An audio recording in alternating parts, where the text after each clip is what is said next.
नमस्कार दोस्तों, मैं अंकुर उपाध्याय स्वागत करता हूं आप सभी का आपके अपने YouTube channel share market analysis में।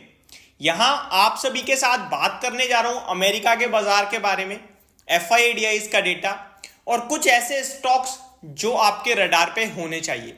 सवाल यह क्या कल वापस तेजी लौटेगी या अगेन ये गिरावट और ज्यादा बढ़ेगी, इन सब का जवाब देने की कोशिश करूंगा अगले 5 मिनट में। शुरू करते हैं अमेरिका के बाजार के साथ। पहले तो अपडेट अमेरिका के बाजार में आज फेड की मीटिंग स्टार्ट है और ये मैं अपनी आज की लगभग 3rd वीडियो में अपडेट दे रहा हूं। अब तो सबको पता भी चल गया होगा। कल इसका आउटकम आ जाएगा और आउटकम के बाद अमेरिका में कल रिएक्शन आएगा, भारतीय बाजार में परसों रिएक्शन आएगा और परसों हमारी वीकली एक्सपायरी भी है। तो दो चीजें एक साथ होने वाली हैं हमारे लिए। वीकली एक्सपायरी के लिहाज से अगर अभी तक मैं देखूं तो डेटा ये कह रहा है कि भाई साहब सपोर्ट तो कुछ भी नहीं है, रेजिस्टेंस आपका 22,000 बन चुका है ऑलरेडी। गिफ्ट निफ्टी की बात करूं तो हल्की पॉजिटिविटी दिख रही है, 21,840-50 के आसपास ट्रेड कर रहा है। और बात करूं अगर मैं अमेरिका के बाजार की तो डाउ जोन्स में अच्छा उछाल आता हुआ दिख रहा है। डाउ जोन्स लगभग 175 पॉइंट्स की रैली दे रहा है आपको अभी। एंड नेस्डैक इंडेक्स हल्का लाल निशान में, इनफैक्ट हल्का नहीं है, थोड़ा ज्यादा है। अब तो थोड़ा रिकवर भी हो गया है। थोड़ी देर पहले नेस्डैक इंडेक्स 0.6% डाउन था, अभी 0.4% डाउन है।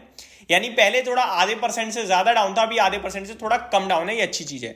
बाकी ओवरऑल ब्रॉडर मार्केट में अमेरिका में गिरावट ही है। फॉर एन एग्जांपल S&P 500 बिल्कुल फ्लैट है, 3 पॉइंट लाल निशान में है केवल, और रसल 2000 में 1/3% की गिरावट है। और अमेरिका में डाउ जोन्स ऐसा है जो 0.4% अप है। अमेरिका के विक्स की बात करूं तो 2% नीचे है। दैट मींस फियर वॉलेटिलिटी कुछ भी नहीं है, तो ये अच्छी बात है। FIDIs का डेटा अगर आपने देखा होगा तो आप काफी खुश हो रहे होंगे, क्योंकि आज तो DIs ने बढ़िया खरीदारी करी है। लगभग 7,500 करोड़ का बाइंग का फिगर होगा, 7,449 करोड़ का। बट खुश होने की बात नहीं है इसमें, क्योंकि ये एडजस्टेड है। आज टाटा सन्स ने TCS के स्टॉक में जो बिकवाली करी है वो ऑब्वियसली DIs ने खरीदारी करी है। डेटा अभी नहीं आया बट कल तक डेफिनेटली आ जाएगा। और जो खरीदारी करी है वो DIs ने करी है और उसका फिगर आपके लिए सामने आ गया है। तो ये एडजस्टेड है, इसको आज मैं नहीं मानूंगा, ना पॉजिटिव ना नेगेटिव, इसे अवॉइड करते हैं। वहीं DIs की बात करें तो ये 1421 करोड़ का लेकर गए हैं, तो ये मैं पॉजिटिव मानूंगा। तो ओवरऑल देखा जाए तो निचले स्तर पे DIs और FIIs कहीं ना कहीं कंटिन्यू हम देख रहे हैं, खरीदारी कर रहे हैं, स्पेशली DIs। और अगर आप भी DIs का साथ देना चाहते हो तो म्यूचुअल फंड में पैसा जरूर लगाओ, क्योंकि स्टॉक मार्केट तो आपको दिख रहा है किस हिसाब से वॉलेटिलिटी दिखा रहा है। और इस समय इन्वेस्टर यही पूछ रहा है पैसा लगाऊं नहीं लगाऊं। अब स्टॉक मार्केट में तो 2-4-5 रुपए की कोई वैल्यू नहीं है, आपको बड़ा पैसा लगाना पड़ता है। लेकिन म्यूचुअल फंड के माध्यम से आप 2,000 रुपए, 3,000 रुपए या फिर डेली के 200 रुपए से ब्रॉडर मार्केट में निवेश कर सकते हो। यही तो खूबसूरती है SIP की। अगर आपने अभी तक अपनी SIP स्टार्ट नहीं करी है और करना चाहते हो तो Z फंड का लिंक डिस्क्रिप्शन बॉक्स में मिल जाएगा, जहां से आप डेली की 100-200 रुपीज की SIP स्टार्ट कर सकते हो।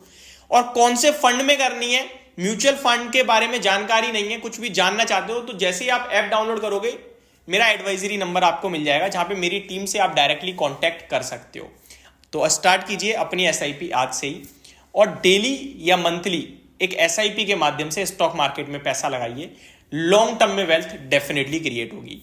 आगे मैं अगर आप सभी के साथ स्टॉक स्पेसिफिक बात करूं तो स्टॉक स्पेसिफिक पहले तो हमें IT सेक्टर पे ध्यान देना है, क्योंकि IT ने आज भी दम तोड़ा और नेस्डैक इंडेक्स से अभी भी नेगेटिव संकेत ही आ रहे हैं। तो ये एक पहला नेगेटिव जो है अलर्ट है। दूसरा नेगेटिव अलर्ट ये है कि कच्चे तेल के दाम अभी भी ऊपर जा रहे हैं, तो हमारे लिए एक और नेगेटिव चीज आ रही है। तीसरा नेगेटिव ये है कि रुपया कमजोर हो रहा है। और चौथा नेगेटिव है टेक्निकल टर्म्स पे, जहां पे आज निफ्टी ने ब्रेक डाउन दे दिया है। 21,900 का लेवल बीते 4 ट्रेडिंग सेशन से निफ्टी बहुत ही आराम से होल्ड कर रहा था। ऐसे ऐसे आता था और बाउंसिंग बॉल की तरह यहीं लग के उछल जाता था, 22,000 22,100 दिखा देता था। लेकिन इस बार केवल 21,900 नहीं तोड़ा, 21,800 भी दिन के दौरान टूटा कुछ सेकंड्स के लिए। हालांकि क्लोजिंग हमारी 21,817 पे आई है। डेज लो ही बोलूंगा मैं से, ज्यादा कुछ रिकवर हुआ नहीं है, क्योंकि अगर मैं लो देखूं तो 21,793 का है। तो 7 यहां से और 17 यहां से, तो 24 पॉइंट ही आपका ऊपर बंद हुआ है डेलो से, तो कुछ ऊपर नहीं आया है। स्मॉल कैप मिड कैप में भी 1% 1.25% के करीब की गिरावट थी और बैंक निफ्टी आउट परफॉर्म कर रहा था, लेकिन वो भी आधे % नीचे था। सेंसेक्स भी 1% के करीब नीचे था। एडवांस डिक्लाइनिंग शेयर्स का रेशो काफी खराब था। पोर्टफोलियो अभी भी राहत में नहीं है, इसीलिए स्टॉक मार्केट हल्का सा रिस्की हो जाता है। पैसा तो यहाँ पे सबसे बड़ा बनता है, लेकिन पैसा ऐसे नहीं बनता है। पैसा ऐसे करेगा, ऐसे करेगा, ऐसे इस बीच में आपको बहुत डराएगा धमकाएगा, और जिसने लेवरेज लेके पोजीशन ले रखी होगी या फिर बड़े लेवल पे पोजीशन ले रखी होगी या फिर ऐसा पैसा स्टॉक मार्केट में लगा रखा है जिसकी आपको टाइम टू टाइम जरूरत पड़ती है, वो फंस गया बेचारा, वो इस समय कुछ नहीं कर पा रहा होगा। इसीलिए हम कहते हैं कि म्यूचुअल फंड्स में हमेशा आप छोटा छोटा अमाउंट लगाते रहिए, वो आपका वेल्थ भी क्रिएट करता रहता है लंबे समय में, और आपकी जेब पे भी फर्क नहीं पड़ता उससे। अब यहां से क्या करें क्या ना करें कल तेजी या मंदी, तो देखो तेजी मंदी के लिए देखो सारी चीजें जो दिख रही हैं वो थोड़ा सा नेगेटिव साइड पे दिख रही हैं। अब तो एक ही चीज है, या तो 21,600 सीधे स्क्रीन पे आ जाए, वही हमारे लिए सपोर्ट है, वहां आगे आप घूम जाएगा तो सारा टेंशन ही खत्म, क्योंकि टेक्निकली भी सपोर्ट पे आ गए। अब इससे ज्यादा गिरेगा क्या, फिर वो लेवल बन जाएगा। ठीक है, टेक्निकल दिख रहा है 21,550 तक बाजार नीचे आ सकता है निफ्टी में, या तो ये सीधे 22,000 के ऊपर आके खड़ा हो जाए तो हम कह देंगे एक दिन का फॉल्स ब्रेकडाउन था, खत्म हो गया, खेल खत्म, कोई एडजस्टमेंट होगा वो छोड़ दिया, एक दिन का तो फॉल्स ही मानेंगे। ठीक है, अभी 2-3 दिन कंटिन्यू बंद हो गया तो फिर दिक्कत वाली बात है। तो या तो ये नीचे आ जाए तो ठीक है, जहां तक पहुंचना था वहां पहुंच गई गाड़ी, या फिर ये उछाल मार के सीधे 22,000 के ऊपर चला जाए तो दोबारा से न्यूट्रल हो सकता है। अभी पॉजिटिव और नेगेटिव दोनों ही नहीं है, हम बीच में झूल रहे हैं। तो मैंने आपसे लास्ट वीक पे ही कहा था और वीकेंड पे भी कहा था कि ये वीक डिसाइड कर देगा बाजार में बुल्स का पलड़ा भारी है या बियर का। अभी तक तो लड़ रहे हैं और थोड़ा बियर्स हैवी पड़ रहे हैं। लेट्स सी बाजार का ये जो हफ्ता है कहां पे अंत होता है, वो इंपॉर्टेंट होने वाला है। होप आपको सारी चीजें समझ में आई होंगी। Thank you so much for watching this video.